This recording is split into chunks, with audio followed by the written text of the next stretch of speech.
lepaskan tangan Anda, ini sangat mengganggu. Tangayan, pria berbau minuman keras itu mencengkeram lengan Ayu dengan kasar, sementara mulutnya yang bau alkohol didekatkan. Dia berusaha memaksa Ayu untuk duduk, tetapi saat Ayu memberontak, pria itu mendorongnya dengan kasar karena marah. Kehilangan keseimbangan, Ayu terjatuh ke belakang dan secara refleks menahan tubuhnya dengan tangan. Sialnya, tangannya mendarat tepat di atas panggangan BBQ yang masih menyala panas. Ayu menelan jeritannya seketika. Harga dirinya sebagai prajurit wanita dari SAT 81 Kopassus tidak mengizinkannya untuk menunjukkan rasa sakit. Melihat kejadian ini, Komandan Tim SAT 81 Kartika berdiri perlahan dan berhadapan dengan Brahma. Tatapan matanya sedingin es, namun ekspresinya luar biasa tenang. Dia butuh pertolongan medis. Minggir. Tepat pada saat itu, dari villa sebelah, muncul seorang pria berusia pertengahan 47. Meski posturnya lebih kecil dari Brahma, kemunculannya langsung mengubah sikap para preman itu. Dia tampaknya adalah bos menengah mereka. "Hei Brahma, berisik sekali. Hentikan dan masuk ke dalam." Mendengar satu kalimat dari bosnya, Brahma mundur dengan enggan.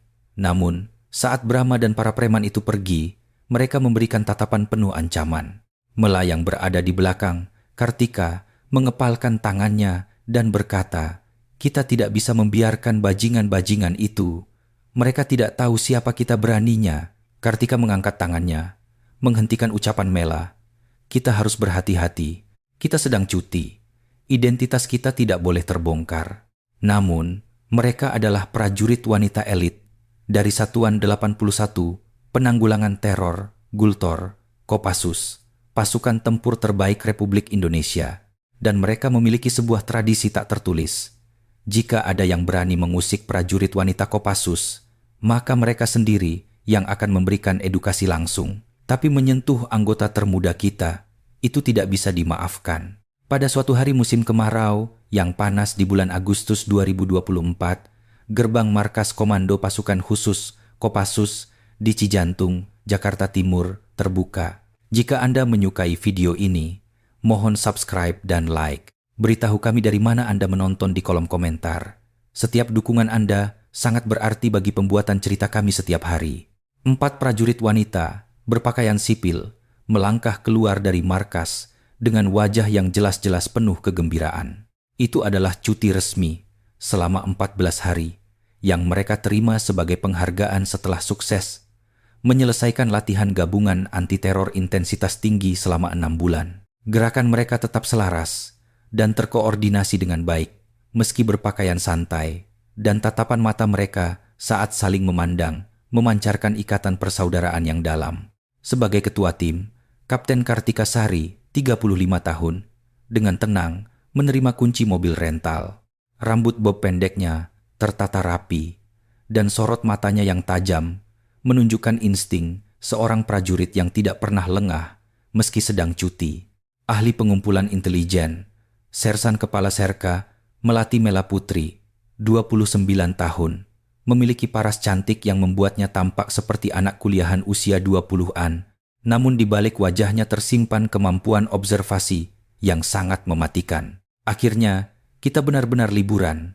Dan seru anggota termuda, Sersan 2 Serda Ayu Lestari, dengan senyum cerah. Di usianya yang baru 24 tahun, dia masih terlihat polos, tetapi ketika dia mengenakan seragam dengan lencana penembak runduk, sniper, karismanya tidak kalah dari siapapun. Sersan 2 Nisa Larasati, 27 tahun, yang dijuluki peretas jenius dengan sifat pendiamnya, meletakkan tas laptopnya dengan hati-hati di kursi belakang, bersiap untuk segala kemungkinan. Jari-jarinya secara tidak sadar memeriksa resleting tas, sebuah kebiasaan ahli teknologi saat menangani peralatannya. Perjalanan berkendara selama 4 jam menuju Lembang, Jawa Barat, terasa berlalu dengan cepat. Di dalam mobil, mereka tertawa, menceritakan kejadian-kejadian lucu saat latihan, dan ikut bernyanyi saat lagu pop Indonesia terbaru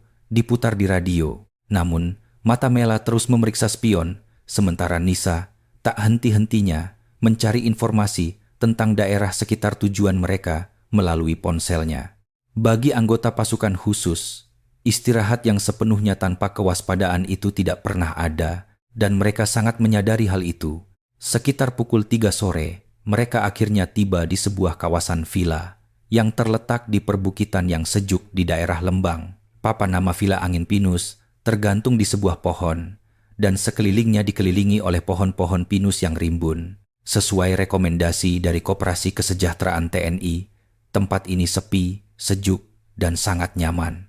Di tempat parkir hanya ada beberapa kendaraan, terlihat sempurna untuk menghabiskan waktu liburan yang tenang. Saat berdiri di meja resepsionis untuk check-in, tatapan Kartika secara naluriah memindai lobi. Titik buta CCTV berjarak 4 meter dari pintu masuk, satu lagi di dekat tangga, dan pintu darurat terletak di ujung lorong kiri.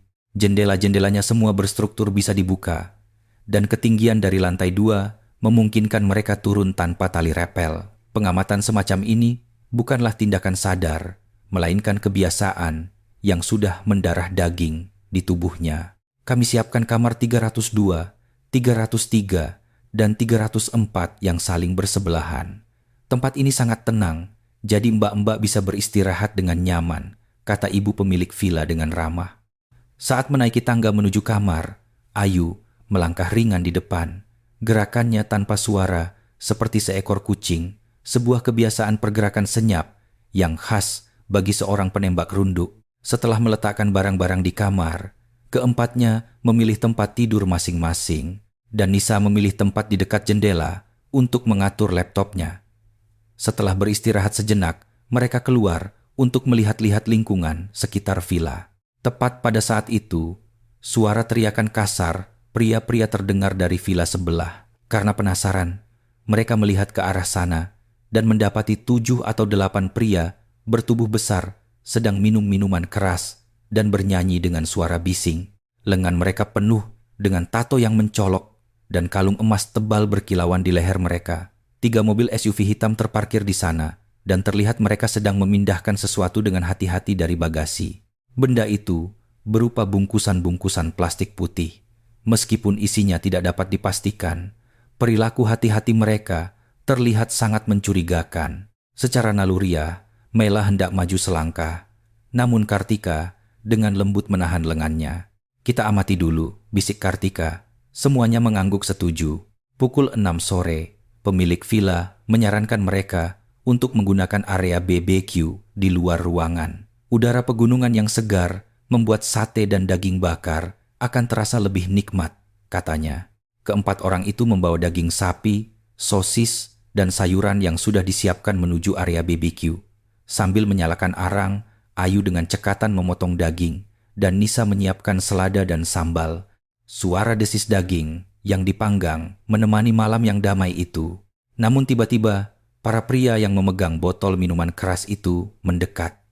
Pria yang memimpin di depan memiliki tinggi lebih dari 190 cm dengan bekas luka panjang di wajahnya. Dia adalah Brahma. Wah, ada cewek-cewek cantik sedang asyik BBQ-an rupanya. Suara Brahma yang berbau alkohol terdengar sangat menjijikkan. Tatapannya secara terang-terangan menyapu tubuh keempat wanita itu, terutama terpaku pada tubuh Mela. Mengikuti di belakangnya, preman-preman lain mulai berkumpul satu persatu, dan dalam sekejap, 8 pria telah mengelilingi area BBQ. Wajah mereka memerah karena pengaruh alkohol, dan tatapan mata mereka penuh nafsu. "Cuma cewek-cewek saja, nggak bawa pacar?" Brahma melangkah lebih dekat dan bertanya. Saat Kartika hendak menjawab dengan tenang, tatapan Brahma tertuju pada Ayu, si bungsu. Wajah polosnya yang baru berusia 24 tahun, dan tubuhnya yang ramping, tampaknya menarik perhatian pria itu. Brahma meletakkan botol minumannya dan duduk menempel di sebelah Ayu. "Kalau cewek-cewek secantik ini sendirian, bahaya loh. Mending duduk sama abang-abang di sini." Tangan Brahma menjulur ke arah bahu Ayu. Ayu menghindari sentuhannya dan bangkit berdiri, tetapi Brahma dengan gigih terus mengikutinya. Tangannya mencengkeram lengan Ayu dan mulutnya yang bau alkohol didekatkan. Wajah Ayu penuh dengan kewaspadaan, tetapi setelah melihat isyarat mata Kartika, ia berusaha menahan diri. "Lepaskan tangan Anda. Ini sangat mengganggu," ucap Ayu dengan tegas, tetapi Brahma malah mencengkeram lengannya lebih keras. Mela hendak ikut campur, tetapi Kartika menggelengkan kepalanya sedikit. Itu adalah sinyal bahwa belum saatnya bertindak. Namun, kelakuan Brahma semakin melampaui batas. Dia berusaha memaksa Ayu untuk duduk, dan saat Ayu memberontak, dia mendorongnya dengan kasar karena marah. Kehilangan keseimbangan, Ayu terjatuh ke belakang, dan secara refleks menahan tubuhnya dengan tangan.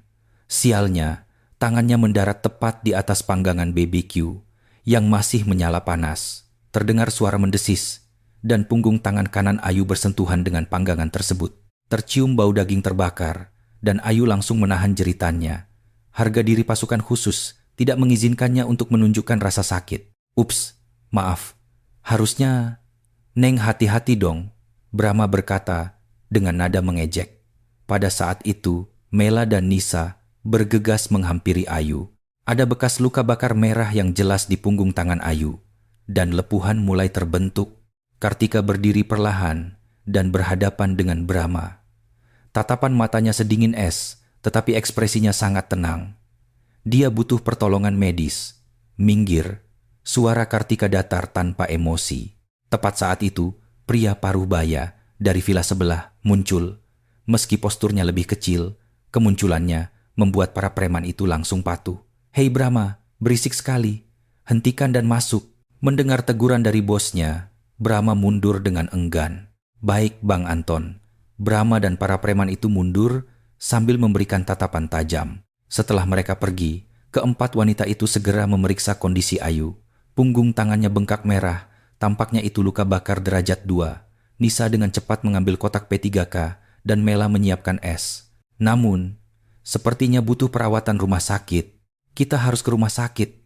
Tidak bisa dibiarkan begini, kata Nisa, dan semuanya setuju. Pukul 9 malam, keempatnya tiba di UGD rumah sakit umum terdekat. Setelah memeriksa tangan Ayu, dokter mengatakan untungnya bukan luka bakar parah, tetapi perlu perawatan selama beberapa hari. Setelah disinfeksi dan dibalut perban, Ayu diberi resep obat pereda nyeri dan antibiotik. Wajah Ayu yang tangannya dibalut perban kasa putih tampak murung. Setelah keluar dari rumah sakit, mereka langsung menuju ke Polsek, kepolisian sektor setempat. Kartika memutuskan untuk melaporkan kejadian hari ini. Namun, suasana saat mereka masuk ke kantor polisi terasa ganjil. Polisi piket malam yang bertugas mendengarkan cerita mereka dengan setengah hati dan tampak malas membuat laporan. Terus, buktinya apa? Ada saksi lain? Sikap polisi muda itu sangat tidak profesional. Malah hampir saja marah, tetapi Kartika menahannya dengan isyarat tangan. Kartika melihat ada catatan tempel di meja polisi, itu bertuliskan nama Bang Anton. Itu adalah nama bos menengah preman yang mereka dengar tadi. Kartika segera memahami situasinya. Kami akan hubungi lagi nanti, kata Kartika dengan tenang, lalu keluar dari kantor polisi. Di tempat parkir, Nisa bertanya pelan. Dan, rasanya ada yang aneh kan? Kartika mengangguk dan menjawab, ya, polisi sepertinya bersekongkol dengan mereka. Aku melihat nama Anton tertulis di meja. Mela mengepalkan tangannya dan meluapkan kemarahannya. Perjalanan kembali ke villa dipenuhi keheningan yang berat. Masing-masing memutar kembali kejadian hari ini, menahan amarah, terutama Ayu. Rasa sakit di punggung tangannya tidak sebanding dengan harga dirinya yang terluka. Fakta bahwa penembak runduk dari SAT 81 Kopassus dikalahkan oleh preman kampung sungguh sulit dipercaya. Mereka tiba di villa setelah pukul 11 malam. Keempatnya berkumpul di ruang tamu. Kartika membuka pembicaraan. Bagaimana pendapat kalian? Mela menjawab dengan nada frustrasi. Cara biasa tidak akan berhasil. Polisi sepertinya ada di pihak mereka. Nisa membuka laptopnya dan mulai mencari sesuatu. Dia mencari informasi tentang Brahma dan geng preman lokal di daerah ini. Berdasarkan artikel yang muncul, sepertinya mereka adalah sindikat yang cukup dikenal. Ada rumor bahwa mereka mengelola klub malam dan tempat judi ilegal, serta dugaan kolusi dengan kepolisian setempat. Mereka mengelola klub malam bernama Istana Emas. Sepertinya itu markas utama mereka, lapor Nisa. Kartika terdiam sejenak mendengar laporan itu. Villa sebelah masih terdengar berisik dari luar jendela, dan tawa kasar para preman sesekali terdengar. Kartika menatap Ayu yang tangannya dibalut perban. Melihat luka si bungsu, membuat hatinya sakit. Bukan hanya sebagai anggota pasukan khusus, melainkan sebagai seorang kakak, dia merasa bersalah karena gagal melindungi adiknya. Saat melihat Ayu mengangkat gelas dengan tangan kirinya untuk minum, Kartika tersenyum tipis. Untungnya, Ayu adalah orang yang bisa menggunakan kedua tangannya dengan sama baiknya, ambidextrous, sehingga ia masih bisa beraktivitas normal dengan tangan kiri. Namun terlepas dari itu, kejadian hari ini tidak bisa dibiarkan begitu saja. Dan saya tidak apa-apa. Luka begini bukan apa-apa, Ayu berkata sambil tersenyum ceria. Namun matanya menyembunyikan kemarahan. Mela mengepalkan tangannya. Kita tidak bisa biarkan bajingan itu. Mereka tidak tahu berhadapan dengan siapa.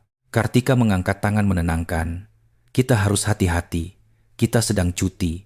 Identitas kita tidak boleh bocor. Nisa mengangguk setuju. Benar, tapi kita harus melakukan sesuatu, kan? Keempatnya saling berpandangan dan berkomunikasi tanpa kata. Mereka adalah prajurit wanita terbaik dari SAT 81 Kopassus. Meskipun sedang cuti, mereka tidak bisa menutup mata melihat kejahatan. Terlebih, ketika rekan mereka terluka, Kartika menatap keluar jendela, tenggelam dalam pikiran. Seiring malam semakin larut, kebisingan dari villa sebelah semakin berkurang. Tampaknya, para preman mulai masuk ke kamar mereka satu persatu. Kartika memeriksa jam tangannya. Hampir tengah malam. Ia menatap timnya dengan tekad bulat. Malam ini kita istirahat. Mulai besok kita akan bergerak. Wajah Mela sempat kecewa. Tetapi kata-kata Kartika selanjutnya membuat matanya berbinar. Tapi sebelum itu, larut malam nanti, kita harus memberi mereka sedikit edukasi kasih sayang. Nisa bertanya dengan ekspresi terkejut. Dan, serius? Kartika mengangguk. Kita harus tahu lebih jelas apa yang mereka lakukan. Matanya berkilat dingin. Dan aku tidak akan memaafkan mereka karena telah mengusik adik bungsu kita. Pagi hari kedua, cuti, pukul 7.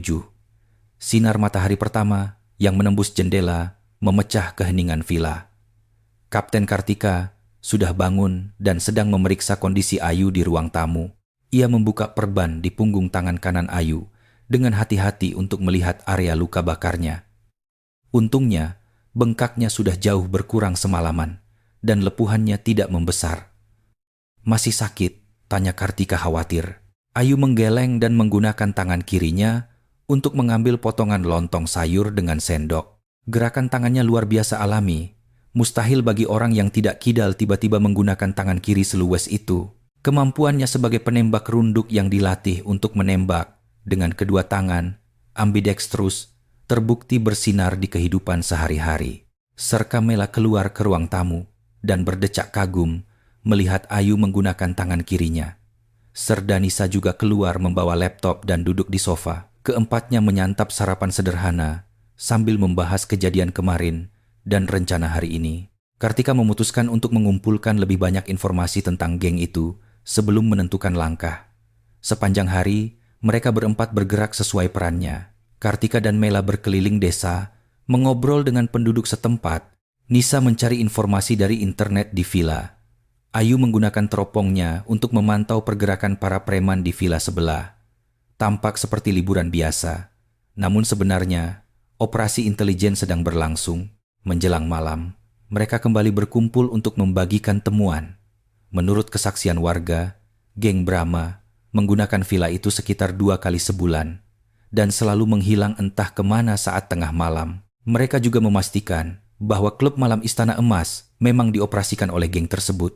Setelah jam 10 malam, Nisa tiba-tiba mengangkat tangan, memberi isyarat agar diam. Ia mendekati jendela dan mengintip keluar. Pria-pria dari villa sebelah mulai keluar satu persatu dan menghilang ke dalam kegelapan. Berbeda dengan kemarin, pergerakan mereka sangat hati-hati, bahkan tidak menyalakan senter. Ini mencurigakan. Kita harus ikuti mereka, kata Nisa. Kartika mengangguk. Mereka berempat dengan cepat berganti pakaian hitam dan membawa peralatan yang diperlukan. Nisa menyiapkan kamera dengan kemampuan mode malam. Mela membawa alat pengukur jarak, rangefinder. Ayu membawa teropong binokular. Kartika membawa semprotan merica untuk berjaga-jaga. Layaknya mantan pasukan khusus, persiapan mereka sangat cepat dan terstruktur. Begitu keluar dari villa, mereka menjaga jarak aman dan mulai membuntuti. Bahkan di dalam kegelapan, Gerakan keempat prajurit ini setenang hantu. Setelah berjalan sekitar 15 menit, menyusuri jalan setapak hutan, cahaya redup terlihat dari kejauhan. Para preman itu berhenti di sebuah gudang tua, di tengah hutan pinus. Keempatnya bersembunyi di semak-semak di atas bukit, sekitar 30 meter dari gudang. Nisa mengamati situasi melalui lensa telefoto kameranya. Di depan gudang, selain para preman, ada orang-orang berpakaian rapi yang tampak seperti warga negara asing dari Tiongkok. Transaksi dimulai di antara mereka. Lihat itu, serbuk putih, bisik Mela sambil menahan napas. Benar saja, preman-preman itu mengeluarkan bungkusan plastik berisi serbuk putih dari dalam tas besar. Itu jelas-jelas narkoba, sabu-sabu. Orang-orang Tiongkok itu memeriksanya dan menyerahkan tas hitam yang penuh dengan tumpukan uang tunai. Suara rana kamera Nisa terdengar samar, dan bukti-bukti penting terekam. Saat transaksi sedang berlangsung, sebuah mobil lain tiba. Begitu melihat siapa yang turun dari mobil itu, keempat wanita itu serentak menahan napas. Pria itu mengenakan seragam polisi, dan dilihat dari pangkat di kerahnya, ia adalah seorang Kapolres berpangkat komisaris besar, Kombes. Pria itu bersalaman dengan Brahma, dan menerima sebuah amplop tebal. Adegan yang tertangkap jelas di kamera. Itu Kapolres Kombes Suryo. Aku pernah melihat fotonya, Nisa mengonfirmasi. Setelah transaksi berlangsung selama sekitar 30 menit, kerumunan mulai bubar. Keempat wanita itu juga berniat pergi diam-diam, namun sialnya ranting yang diinjak Ayu patah dan menimbulkan suara. Seorang preman menyorotkan senter ke arah mereka dan berteriak, "Siapa di sana?" Keempatnya segera berpencar dan berlari menjauh. Pengejaran di tengah kegelapan hutan pun dimulai, namun bagi prajurit Kopassus yang terbiasa dengan medan pegunungan, para preman itu sama sekali bukan tandingan. Mereka kembali ke villa melalui rute berbeda, lalu berkumpul di ruang tamu dengan napas terengah-engah dan memastikan kondisi masing-masing. Untungnya semua selamat, dan yang terpenting, bukti berhasil diamankan. Pagi hari ketiga, Kartika melihat bukti yang diamankan semalam dan memutuskan untuk memulai penyelidikan menyeluruh. Lebih dari sekadar edukasi, dia berpikir bahwa organisasi kriminal ini harus dihancurkan sampai ke akar-akarnya. Setelah menyaksikan transaksi narkoba dan keterlibatan polisi, mereka tidak bisa membiarkannya begitu saja. Kita selidiki Istana Emas dulu. Kemungkinan besar itu markas mereka. Instruksi Kartika. Siang harinya, Mela dan Nisa pergi untuk memantau Istana Emas. Klub Istana Emas terletak di gang belakang kawasan komersial di kota Bandung. Dari luar terlihat seperti tempat karaoke biasa. Namun melihat skala gedung dan tamu-tamu yang masuk, jelas ada sesuatu yang lebih besar di dalamnya. Terutama lantai 4 dan 5 yang dilarang bagi pengunjung umum dan dijaga oleh penjaga bertubuh besar, bodyguard. Mela dan Nisa mengawasi Istana Emas dari kafe di seberangnya selama 2 jam. Selama waktu itu, terlihat beberapa pria yang tampaknya politisi dan pengusaha bolak-balik. Semuanya naik ke lantai 5, lalu keluar 1-2 jam kemudian. Di antara mereka, terdapat seorang anggota Dewan, DPRD, DPR setempat. Setelah mendengar laporan mereka, Kartika yakin bahwa Istana Emas bukan sekadar klub malam biasa. Kemungkinan besar, tempat itu menjadi pusat transaksi narkoba, pencucian uang, dan lobi politik. Namun, bukti konkret masih kurang. Malam harinya, Nisa sibuk melakukan investigasi melalui laptopnya. Memanfaatkan kemampuan meretasnya, ia melacak catatan transaksi perbankan Kombes Suryo. Secara umum, hal ini mustahil dilakukan. Namun dengan kemampuan Nisa, itu bukan masalah. Ketemu, Suryo menerima uang dalam jumlah besar setiap bulan. Nisa memutar layar laptopnya untuk ditunjukkan. Nama pengirimnya bermacam-macam, tetapi semuanya adalah perusahaan fiktif, shell companies, yang terhubung dengan Istana Emas. Uang itu kemudian dipecah dan ditransfer ke rekening istri dan anak-anak Suryo. Ini adalah pola pencucian uang klasik. Hal ini jelas membuktikan keterlibatan Kapolres dengan Istana Emas. Tapi ada yang aneh lagi. Nisa membuka file lain. Sebagian besar dana yang masuk ke Istana Emas dikirim ke luar negeri. Tujuannya ke Tiongkok dan beberapa negara di Asia Tenggara. Jumlahnya luar biasa besar. Hal ini mengindikasikan bahwa Istana Emas bukan sekadar organisasi lokal, melainkan terhubung dengan sindikat kejahatan internasional. Semakin malam, Kartika mengumpulkan timnya untuk berdiskusi, menggabungkan informasi yang diperoleh sejauh ini. Geng Brahma bertindak sebagai cabang lokal dari kartel narkoba internasional. Istana Emas adalah markasnya, dan Kapolres Suryo menerima uang suap besar untuk melindungi mereka. Besok kita harus menyusup ke Istana Emas untuk mendapatkan bukti yang lebih konkret, usul Kartika. Mela bertanya cemas. Bukankah itu terlalu berbahaya? Kartika menjawab tegas. Berbahaya, tapi harus kita lakukan. Kalau bukan kita, siapa lagi? Mendengar ucapannya, semua mengangguk setuju. Mereka adalah agen terbaik didikan SAT 81 Kopassus. Demi keadilan, mereka siap mengambil risiko. Masuk langsung ke Istana Emas akan sangat sulit. Tapi, Nisa menunjukkan layar laptopnya. Ada sasana tinju bernama Garuda Boxing di dekat sana. Karyawan Istana Emas sering ke sana. Kalau Kak Mela mendaftar di sana, kakak bisa mendekati mereka dengan natural. Mata Mela berbinar. Ide bagus, biar aku yang lakukan. Malam itu mereka menyusun rencana operasi untuk esok hari. Misi penyamaran Mela membutuhkan persiapan beberapa hari, jadi mereka memutuskan untuk bersabar. Nisa terus mencari informasi tambahan tentang politisi lokal. Muncul kecurigaan bahwa seorang calon bupati bernama Haryanto memiliki hubungan erat dengan Istana Emas. Sumber dana kampanyenya tidak jelas dan beredar rumor bahwa dia sering bertemu dengan orang-orang Istana Emas. Ayu mengepalkan tangan kirinya dan berkata, kali ini kita harus benar-benar menunjukkan siapa kita. Tangan kanannya yang terluka belum sembuh total, tetapi tangan kirinya sudah cukup. Ini saatnya penembak runduk ambidextrous ini. Unjuk gigi. Dari luar jendela, villa sebelah masih memancarkan aura mengancam dalam kegelapan. Namun, kejahatan mereka akan segera berakhir karena prajurit wanita Kopassus telah turun tangan. Memasuki hari keempat cuti, Mela memulai misi penyamarannya. Ia mendaftar di Garuda Boxing yang ditemukan Nisa dan secara alami mulai akrab dengan anggota Sasana karena rutin berlatih pada jam yang sama setiap pagi. Ia berhasil memerankan karakter pemula yang ingin diet dengan sempurna, menanamkan citra wanita lugu yang sama sekali tidak bisa minum alkohol. Pada hari kelima, ia sudah cukup dekat hingga minum kopi dengan beberapa karyawan Istana Emas. Hari keenam pagi, Serka Mela memeriksa penampilannya di depan cermin. Ia memakai riasan lebih tebal dari biasanya dan mengenakan pakaian olahraga ketat. Hari ini adalah hari penentuan. Persiapan selama 3 hari akhirnya membuahkan hasil. Kapten Kartika menatap Mela dengan cemas. Operasi ini berisiko tinggi, tetapi bukti yang kuat tidak akan bisa didapat tanpa melihat langsung ke dalam Istana Emas. Mela tersenyum percaya diri, menenangkan komandannya. Nisa memeriksa perangkatnya untuk terakhir kali, dan Ayu menepuk bahu Mela dengan tangan kirinya untuk memberi semangat. Pukul 10 pagi, saat Mela tiba di Sasana, para member yang sudah akrab menyapanya dengan ramah.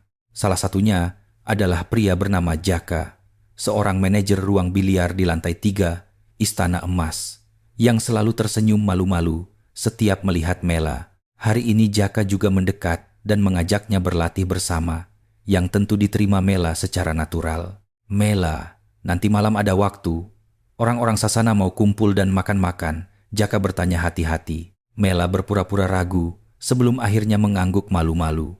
Alurnya berjalan sesuai dugaan. Citra wanita lugu yang tidak bisa minum, yang ditanamkannya selama 3 hari, berhasil melumpuhkan kecurigaan. Para member tidak curiga padanya, dan malam ini ia akhirnya diundang ke markas mereka. Saat makan siang, Mela kembali ke villa sebentar untuk pemeriksaan terakhir dengan timnya. Nisa memakaikan bros khusus pada baju Mela.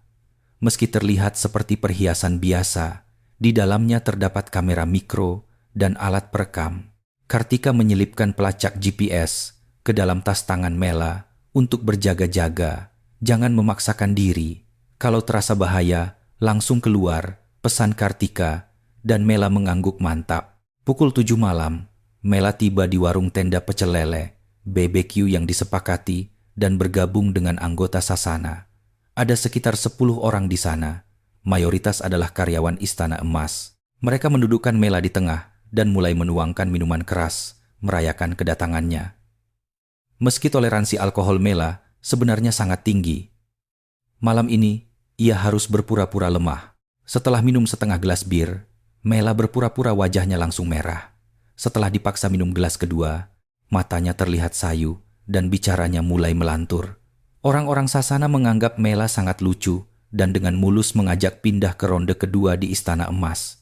Mela berjalan sempoyongan sambil bersandar pada Jaka.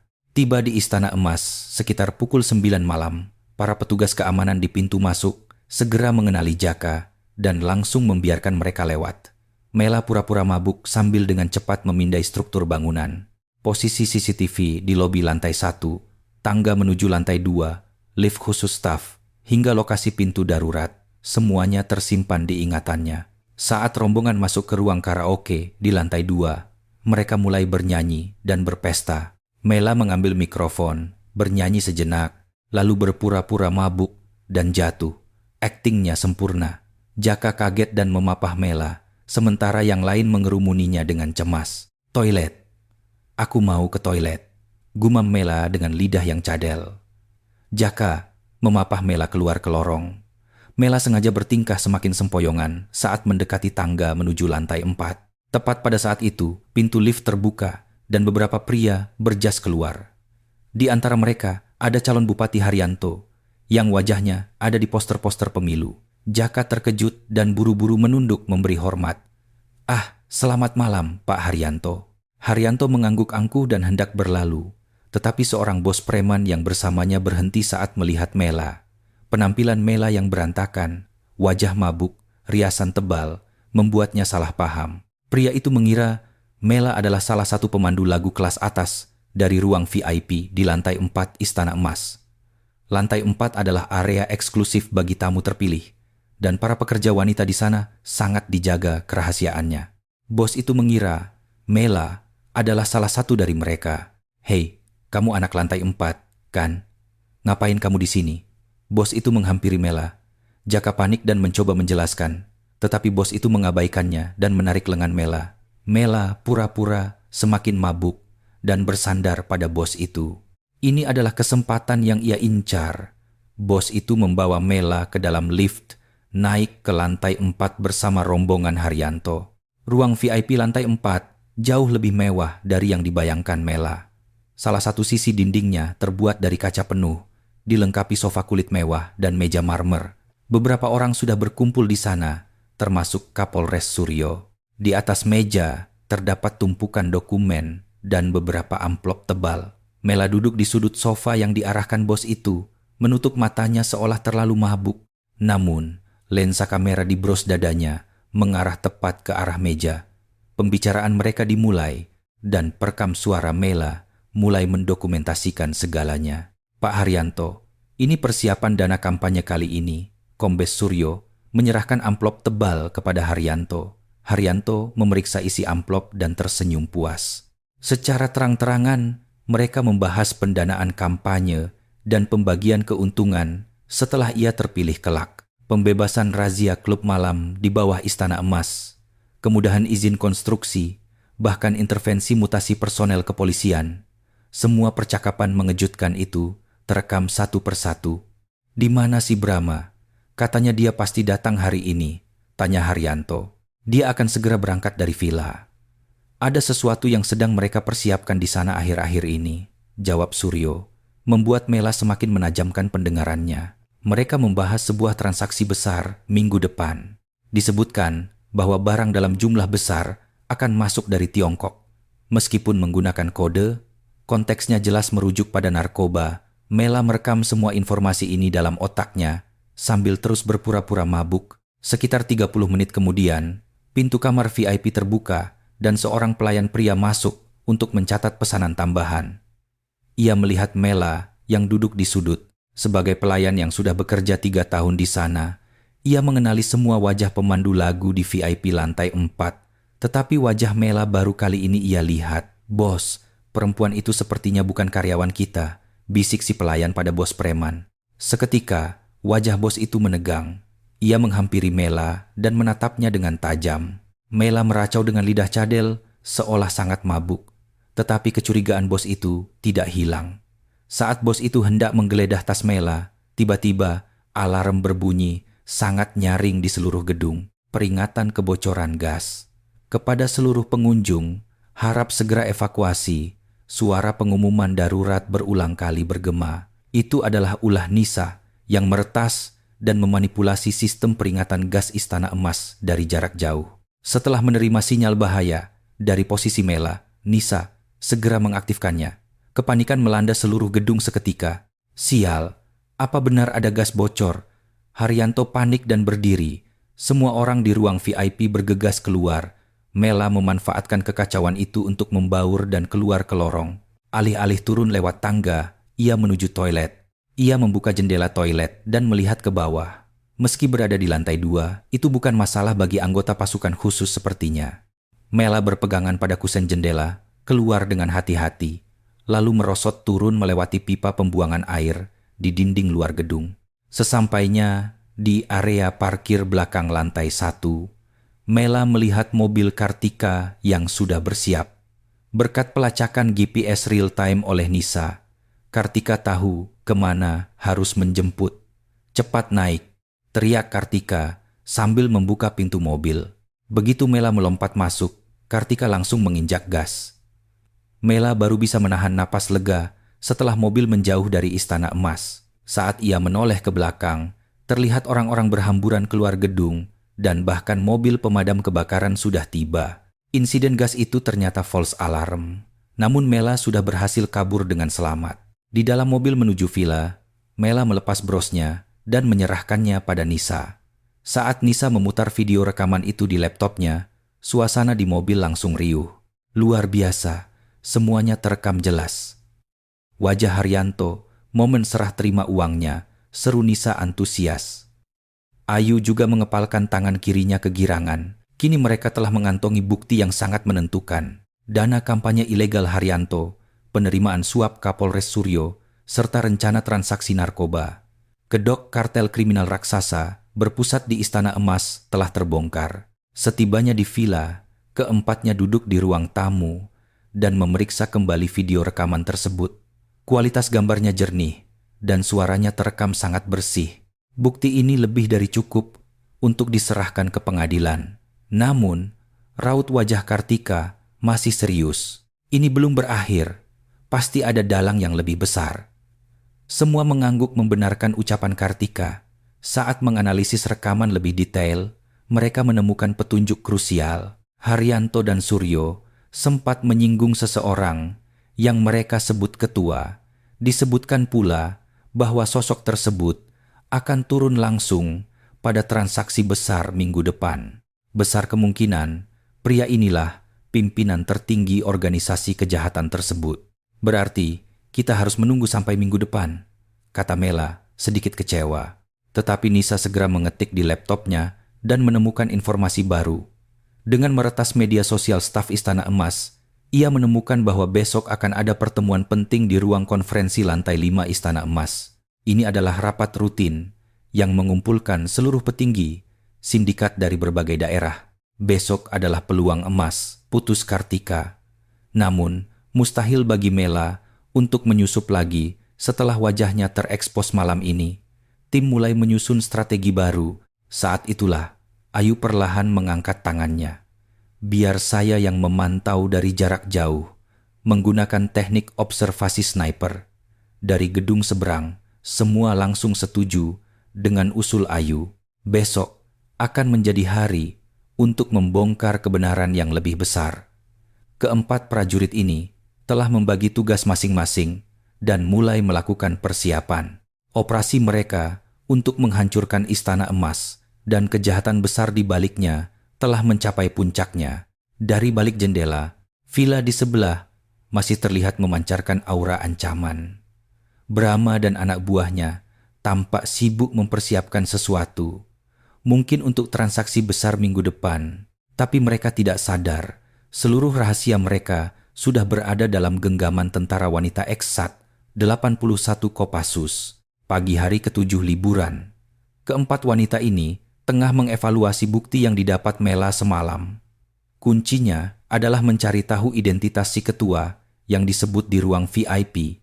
Hasil peretasan Nisa mengonfirmasi adanya rapat besar di lantai 5 Istana Emas. Ayu yang sedang mengecek teropongnya maju sebagai sukarelawan. Saya akan memantau dari gedung seberang. Tangan kiri saja cukup. Kartika mengangguk dan menginstruksikan operasinya. Mulai pukul 2 siang, mobil-mobil sedan hitam berdatangan ke Istana Emas. Ayu memantau dari kejauhan dengan teropongnya. Wajah-wajah asing mendominasi, tapi di antaranya terlihat warga negara asing dari Tiongkok dan Jepang. Ayu mengoperasikan kamera dengan tangan kirinya dan memotret wajah mereka satu persatu. Pukul 4 sore, sebuah Toyota Alphard hitam tiba. Seorang pria berusia awal 60-an keluar. Sikap tunduk dan hormat dari orang-orang di sekelilingnya menegaskan bahwa ia adalah sosok petinggi. Ayu memperbesar fokus lensanya, mengambil foto, dan mengirimkannya ke Nisa. Hasil pencocokan wajah dengan program Nisa sungguh mengejutkan. Wirawan, mantan kolonel Badan Intelijen Strategis yang dilaporkan hilang 10 tahun lalu, lapor Nisa. Wajah Kartika memucat seketika mendengar nama itu. Wirawan dulunya adalah Komandan Kartika saat dia masih bertugas di intelijen. Kartika pernah mencoba menjadi whistleblower untuk melaporkan Wirawan yang menyalahgunakan rahasia militer demi keuntungan pribadi. Namun hasilnya, Kartika malah diturunkan jabatannya dan Wirawan dinyatakan hilang. Pria itulah yang kini muncul sebagai bos besar sindikat kejahatan ini. Kartika segera mengeluarkan ponsel dan memutar nomor lama. Ia menghubungi Bayu Perkasa, teman seangkatannya di intelijen yang kini bertugas di Badan Intelijen Negara, BIN. Saat tersambung, Kartika bertanya dengan hati-hati, "Bayu, ini Tika. Maaf mendadak. Kamu ingat Kolonel Wirawan?" Suara terkejut Bayu terdengar dari ujung telepon. "Wirawan? Kenapa tiba-tiba tanya dia? Ada apa?" Kartika menjawab, "Hati-hati, hanya penasaran. Kamu tahu apa kegiatannya sekarang?" Bayu terdiam sejenak lalu berbisik, "Secara resmi, dia hilang 10 tahun lalu. Tapi intelijen kita curiga dia sekarang memimpin Naga Hitam, cabang kartel narkoba internasional di Indonesia, sindikat raksasa yang menghubungkan Tiongkok, Jepang, dan Asia Tenggara. Tapi, kenapa kamu tanya?" Kartika mempertahankan suaranya agar tetap tenang. "Tidak, cuma ingat masa lalu. Makasih ya. Kalau ada apa-apa, hubungi aku, Tik. Jangan main hakim sendiri," pesan Bayu khawatir. "Tenang, nanti kuhubungi," tutup Kartika. Ia kemudian menjelaskan situasinya kepada timnya. Fakta tentang sindikat raksasa Naga Hitam kini terkuak. Brahma dan Bang Anton hanyalah bawahan kecil. Bos aslinya adalah Wirawan. Mereka bukan cuma berhadapan dengan geng lokal, tapi kartel internasional. Sementara itu, pantauan Ayu mengarah ke jendela ruang rapat lantai 5. Menggunakan mikrofon directional berdaya tangkap jauh, Ayu berhasil menyadap percakapan mereka. Transaksi narkoba raksasa dan penyelundupan senjata militer sedang dibahas. Wirawan berencana menggunakan koneksi militernya untuk mencuri senjata-senjata bekas TNI yang sudah dipensiunkan, lalu menjualnya ke luar negeri. Pukul 7 malam, rapat selesai. Ayu mengemasi peralatannya. Mereka berkumpul kembali di villa untuk rapat darurat. Mengetahui kenyataan tentang Naga Hitam, bagaimana mereka harus merespons? Polisi sudah disuap. Cara biasa jelas tidak akan berhasil. Pagi hari ke-8, firasat buruk muncul. Ibu pemilik villa datang dengan wajah cemas. "Neng, semalam ada orang-orang aneh datang nanya-nanya. Katanya nyari 4 perempuan muda." Wajah mereka berempat langsung tegang. Pihak Naga Hitam melacak balik. Kemungkinan mereka menyadari pengintaian Ayu atau terbongkarnya penyamaran Mela. Kartika segera memberi perintah evakuasi, tapi sudah terlambat. Dari luar jendela, terlihat deretan SUV hitam telah mengepung villa. "Kita dikepung. Pintu depan, pintu belakang, semua diblokir." Nisa melapor sambil memantau CCTV dari laptop. Pintu depan didobrak paksa, dan Brahma beserta anak buahnya merangsek masuk. Di belakang mereka, Wirawan berjalan masuk dengan santai. Tatapannya tertuju pada Kartika. Kilatan pengenalan melintas di wajahnya. "Kartika Sari, ternyata kamu, mantan anak buahku yang selalu merepotkan 10 tahun lalu, Suara Wirawan terdengar terkejut namun sekaligus geli. Kartika menjawab dingin, 10 tahun berlalu, dan Anda tidak berubah. Oh, ralat. Anda jauh lebih busuk. Wirawan tertawa mengejek. Busuk? Aku hanya menerima realita. Mengabdi pada negara. Apa hasilnya? Sekarang aku hidup untuk diriku sendiri. Ia memberi isyarat, dan preman-preman itu mengepung keempatnya. Tepat saat itu, jari Nisa menari cepat di keyboard laptopnya. Tiba-tiba, seluruh listrik villa padam dan alarm kebakaran berbunyi nyaring. Nisa meretas sistem kelistrikan villa. Di tengah kegelapan dan kepanikan suara alarm, keempat prajurit ini bergerak cepat. Kartika melempar flashbang, granat, kejut dari dalam tasnya. Ini adalah perlengkapan tidak mematikan yang biasa dipakai saat latihan SAT-81. Kilatan cahaya membutakan, dan suara ledakan membuat para preman berteriak memegangi telinga mereka. Memanfaatkan celah itu, mereka terpencar melarikan diri. Kartika lewat pintu belakang, Mela dari jendela, Ayu dan Nisa lompat dari balkon lantai 2. Kejar, kalau lolos, kalian mati, teriak Brahma. Namun keempat bayangan itu telah menghilang di kegelapan malam. Hari ke-9, keempat wanita itu bertemu kembali di titik kumpul. Pom bensin terbengkalai di luar kota. Semuanya selamat, namun situasi memburuk. Semua barang di villa tertinggal. Mereka hanya sempat membawa laptop Nisa dan bukti-bukti. Mereka kini sepenuhnya menjadi incaran naga hitam. Sekarang, bagaimana? Polisi pun tidak bisa dipercaya, tanya Ayu gelisah. Kartika mempertimbangkan untuk kembali menghubungi Bayu, tapi ini belum saatnya. Tanpa barang bukti fisik yang kuat, selain rekaman, dia tak bisa sembarangan menggerakkan bin. Mereka memutuskan untuk sembunyi sambil menunggu momentum. Namun perburuan naga hitam sangat masif. Malam harinya, mobil-mobil mencurigakan mengintai motel kumuh tempat mereka bersembunyi. Keempatnya harus kabur lagi. Kali ini, ke sebuah pabrik kosong di pinggiran kota. Hari ke-10, subuh. Pabrik kosong itu dikepung. Kali ini dengan pasukan yang jauh lebih besar. Bahkan Wirawan turun tangan langsung. Tak ada lagi jalan untuk kabur. Mereka membangun barikade di lantai 2 dan bersiap untuk pertempuran terakhir. Peluru karet latihan ini cukup untuk melumpuhkan mereka, kata Mela sambil mengeluarkan pistol latihan. Senjata berpeluru karet dari latihan Gultor yang tak disangka-sangka mereka bawa saat cuti. Tidak mematikan, tapi tembakan jarak dekat memberikan efek kejut luar biasa. Ayu mengambil satu dengan tangan kirinya, dan Kartika bersama Nisa menyiapkan sisa flashbang. Pasukan preman mulai menaiki tangga. Orang pertama yang menendang pintu langsung dilumpuhkan oleh Mela dengan tembakan tepat di lututnya. Preman itu jatuh berteriak, membuat yang di belakangnya ragu-ragu. Cuma peluru karet, jangan takut serbu, teriak Brahma dari bawah. Tapi tembakan akurat Ayu menghalau mereka. Meski menembak menggunakan tangan kiri, kemampuan sang sniper tak pudar. Tangannya dengan presisi menembak persendian para preman yang berusaha masuk. Ledakan flashbang. Kartika kembali menambah kekacauan. Kemudian, Nisa mengaktifkan sistem sprinkler, penyiram air kebakaran, pabrik. Pancaran air tiba-tiba membuat preman panik. Lantai basah membuat mereka terpeleset. Keempatnya memanfaatkan kekacauan ini untuk menuju tangga darurat di sisi lain.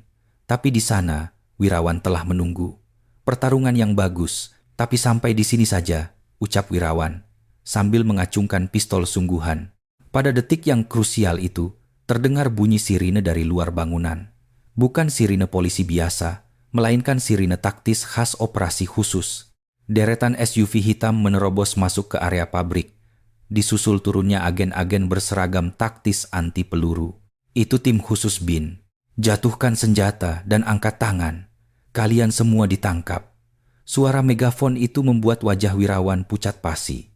Ternyata, Bayu yang menerima telepon mencurigakan dari Kartika, langsung melakukan penyelidikan sepihak.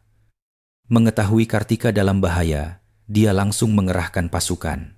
Anak buah naga hitam ditangkap tanpa perlawanan, dan Wirawan pun akhirnya diborgol. Kartika, ini semua perbuatanmu? Geram Wirawan sambil menggertakkan giginya. Kartika hanya menatapnya dingin tanpa menjawab. Keadilan yang tertunda 10 tahun akhirnya ditegakkan. Bayu berlari menghampiri Kartika. Kamu tidak apa-apa, Apa yang terjadi? Kartika tersenyum lelah. Nanti kuceritakan. Terima kasih banyak. Keempatnya meninggalkan lokasi bersama Bin. Meninggalkan pabrik kosong yang kini penuh dengan erangan anggota naga hitam. Pertempuran panjang hampir usai, namun masih ada satu penyelesaian terakhir. Pagi hari ke-11. Lewat peretasan Nisa, lokasi markas utama penyimpanan barang naga hitam berhasil dilacak. Tempat itu adalah resor terbengkalai di pedalaman hutan kawasan Ciwidey. Dulunya resor mewah, kini disulap jadi markas rahasia. Dari pantauan drone, terlihat asap mengepul dari resor. Mendengar bosnya ditangkap, sisa anggota sindikat tampak panik membakar bukti-bukti. Lewat teropongnya, Ayu melihat mereka lari pontang-panting, memindahkan barang. Tak ada koordinasi, ada yang membakar dokumen, ada yang asal lempar barang ke mobil, ada yang diam kebingungan. Rantai komando telah hancur, penjaga pun berkurang drastis dan tak fokus. Pasukan inti mereka sudah tertangkap semua, yang sisa cuma anggota Kroco, lapor Ayu. Di markas Bin, Bayu sedang bersiap melakukan operasi resmi, namun surat penggeledahan baru akan terbit 2 hari lagi. Bukti bisa lenyap seketika. Bayu frustrasi, namun prosedur hukum harus dijalankan. Kartika menelepon. Bayu, kabari kami kalau suratnya sudah turun. Kami cuma mau melakukan pengintaian, ujar Kartika. Hanya pengintaian, jangan gegabah, tegas Bayu cemas. Kartika memutus telepon, lalu menatap timnya. Keempatnya saling bertatapan dan sepakat tanpa kata. Melemahnya, musuh saat ini adalah kesempatan emas. Prajurit Kopassus memiliki kebanggaan. Siapa yang merendahkan atau melukai mereka, wajib diberi hukuman setimpal lewat tangan mereka sendiri. Sekarang saat musuh lemah adalah waktunya. Sesuai tradisi Kopassus, mari kita beri edukasi langsung. Kartika mengambil keputusan. Tangan adik kita sampai terluka loh. Mela mengepalkan tangannya. Keempat prajurit ini memutuskan melancarkan serangan preemptif. Demi keadilan dan agar rasa sakit kawan mereka terbayar. Nisa menggelar laptopnya, menjelaskan detail tata letak, rute bangunan utama, bangunan tambahan, posisi CCTV, serta letak penjaga. Ayu mengisi ulang peluru karetnya. Mela menyiapkan granat kejut dan granat asap. Pukul 3 sore. Operasi dimulai. Mela dan Nisa melakukan pancingan. Nisa membobol kelistrikan resor dan menyalakan alarm di bangunan samping. Saat penjaga panik berlarian ke sana, Mela memancing penjaga pintu belakang agar mengejarnya. Keduanya beraksi selaras sesuai pelatihan. Area utama pun kosong. Kartika dan Ayu menyusup masuk. Di kantor lantai 1, preman sedang membakar dokumen. Kartika melempar flashbang. Begitu meledak, para preman yang buta sesaat langsung disikat Ayu dengan tembakan peluru karet presisi ke lutut dan bahu. Para preman tumbang seketika. Tangan kiri, Ayu bekerja, lincah selayaknya, tangan dominan. Tangan kiriku mulai terbiasa nih, ujar Ayu, datar. Kepemimpinan Kartika bersinar terang. Hanya dengan isyarat jari, tim bergerak rapi, tanpa suara. Di lantai 2, Mela melempar granat asap. Sementara Nisa meretas sistem agar lampu berkedip mati nyala, menambah kebingungan. Para musuh yang kebingungan dilumpuhkan secara metodis oleh Kartika dan Ayu. Di brankas lantai 3, penemuan krusial terjadi. Buku besar korupsi markup senjata militer dan kontrak penjualan senjata ilegal. Inilah bukti Wirawan menjual senjata bekas TNI kepada kelompok pemberontak di Asia Tenggara senilai puluhan miliar rupiah. Nisa dengan kilat menyalin data ke USB-nya. Ini murni pengkhianatan negara. Buktinya luar biasa. Nisa tak bisa menyembunyikan kebahagiaannya. Di lantai 4, mereka berhadapan dengan sisa pimpinan anak cabang. Ada 5 orang membawa pistol api, namun moral mereka sudah hancur. Karena gengsi, mereka enggan melempar pistol. Serahkan diri kalian. Permainan sudah usai, ucap Kartika tegas. Kalian pikir kami menyerah begitu saja? Gertak salah satu preman dengan suara bergetar. Kesombongan mereka tamat dalam sedetik. Mela melempar flashbang. Lalu Ayu dengan tenang menembak tangan kanan mereka satu persatu hingga pistol terlepas. Kartika merangsek maju melakukan close quarter battle, pertarungan jarak dekat, membanting musuh, sementara Nisa memborgol mereka dengan kabel TS. Para bos kroco itu dilumpuhkan hanya dalam 5 menit. Para amatir ini bukanlah tandingan pasukan anti-teror sejati. Di ruang bawah tanah, penemuan mengejutkan lainnya menanti. Selain tumpukan uang tunai, emas batangan, dan sabu-sabu, terdapat sekumpulan perempuan yang disekap. Ini adalah bukti sindikat naga hitam juga melakukan perdagangan manusia, human trafficking. Kartika langsung mendobrak gembok sel, tangis haru dan rasa syukur mewarnai evakuasi para wanita tersebut. Hanya dalam 30 menit, seluruh resor dikuasai. Sekitar 20 preman diikat dan dilumpuhkan, bukti berhasil disita. Di dinding, mereka berempat menyemprotkan cat piloks bertuliskan, Edukasi SAT 81. Selesai. Tanda tangan khas mereka. Semua bukti dokumen senjata dikumpulkan di lobi utama agar gampang ditemukan oleh tim BIN. Pukul 16.30, suara sirine polisi dan intelijen terdengar mendekat. Bayu rupanya nekat mendatangi lokasi tanpa menunggu surat izin penuh. Keempat wanita itu sudah selesai dengan misi mereka. Kerja bagus semuanya. Kita berhasil, Kartika tersenyum. Saatnya mundur, angguk Mela.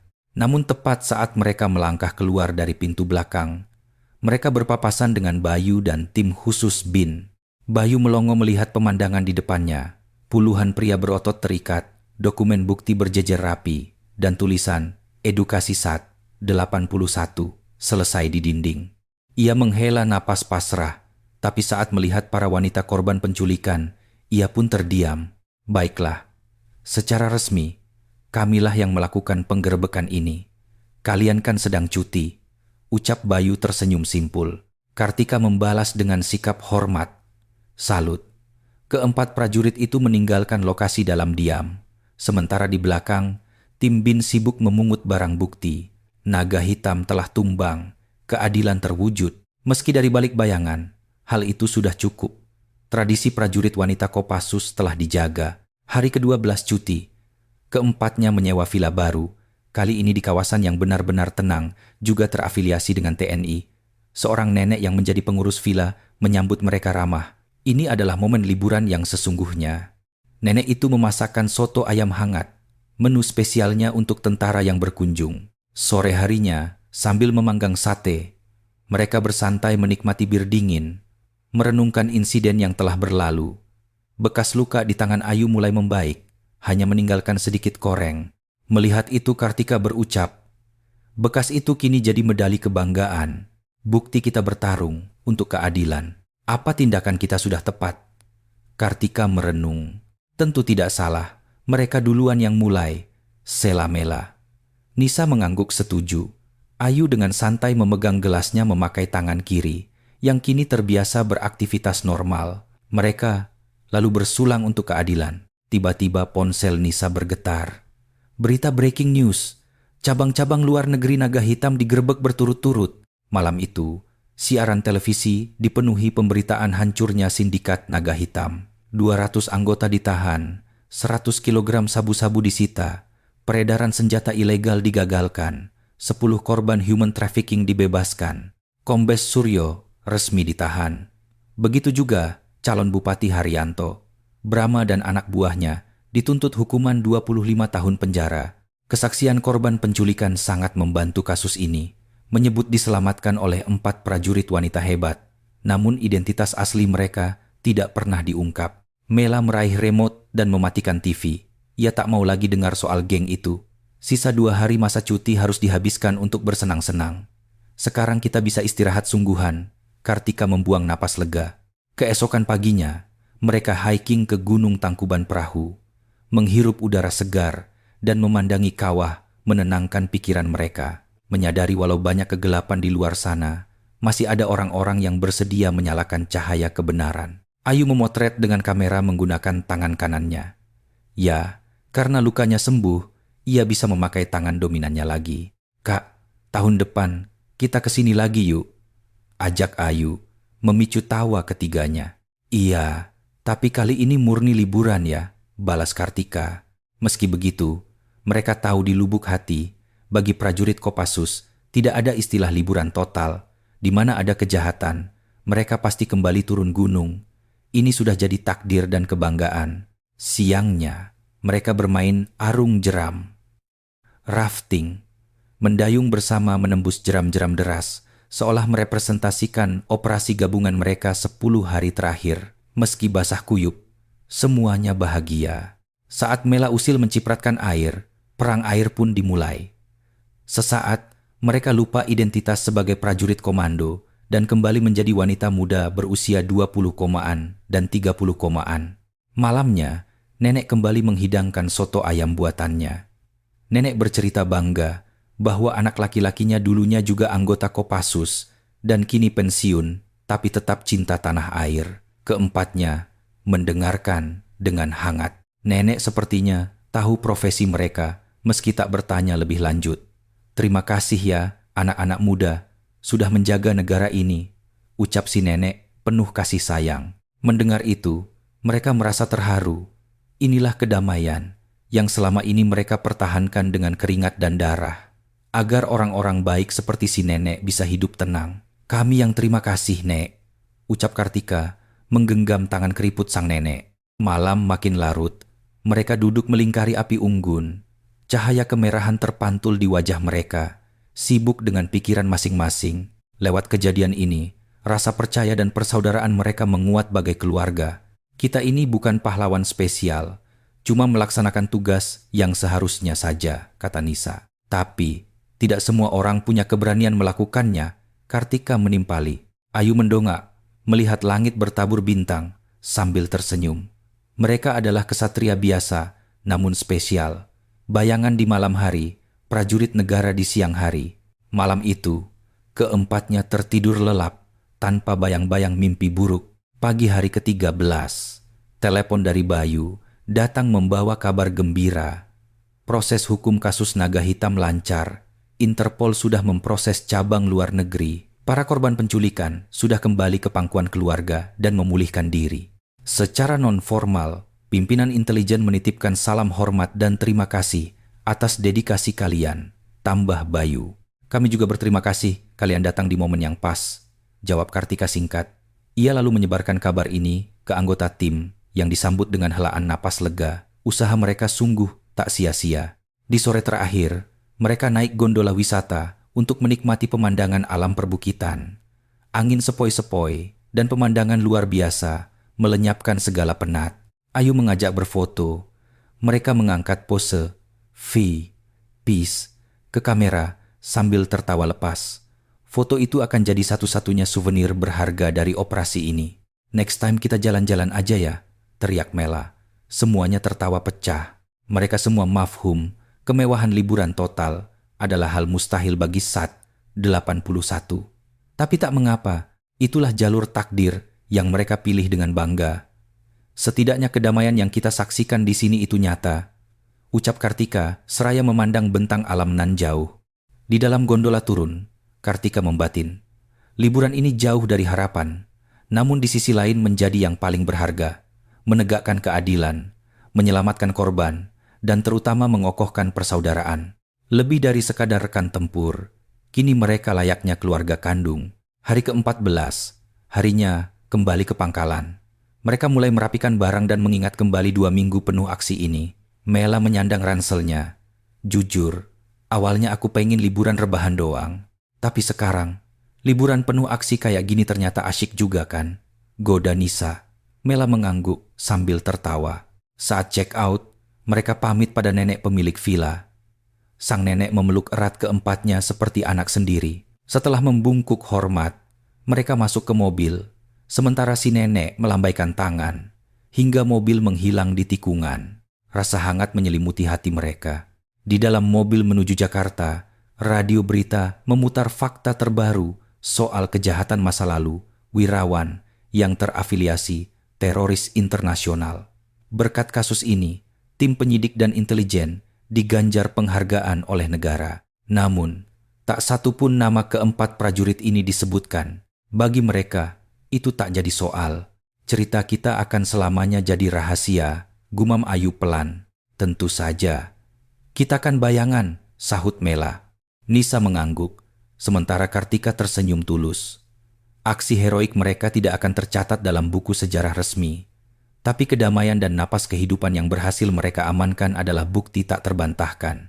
Menjadi bayangan, justru membuat mereka bebas untuk turun tangan kapanpun dan dimanapun keadilan tergugat. Gerbang markas Kopassus Cijantung terlihat dari kejauhan. Rumah mereka setelah 2 minggu pergi. Prajurit provos di gerbang memberikan hormat yang dibalas dengan hormat serempak oleh keempat Srikandi itu. Kembali ke kehidupan normal. Tapi normalitas ini kini terasa 1000 kali lebih berharga karena mereka paham betul bahwa di luar sana banyak orang bertarung di kegelapan agar masyarakat umum hidup tenang. Saat memasuki kawasan markas, rekan-rekan prajurit menyapa ramah. Bagaimana liburannya? Lancar? Tanya mereka. Keempatnya saling lirik, lalu melempar senyum penuh makna. Secara bersamaan mereka menjawab lantang, siap. Liburan yang sangat memuaskan dan penuh hasil nyata. Rekan-rekan sejawatnya tentu tidak tahu makna tersirat di balik senyum itu. Tapi mereka semua sadar, suatu saat insting, nyali, dan kemampuan mereka akan kembali dipanggil. Dan ketika saat itu tiba, tanpa keraguan sedikit pun, mereka akan beraksi kembali. Karena mereka adalah Srikandi Sat, 81 Gultor Kopassus, prajurit kebanggaan Republik Indonesia.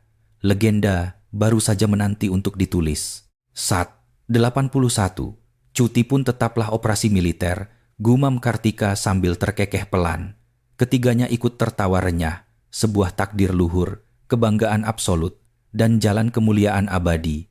Liburan resmi berakhir, tapi kisah pengabdian mereka akan senantiasa berlanjut menyala sebagai bayang-bayang penjaga sang saka merah putih. Bagaimana menurut Anda cerita hari ini? Jika Anda menemani kami hingga akhir cerita, tinggalkan pesan di kolom komentar bahwa Anda menikmati kisah seru ini.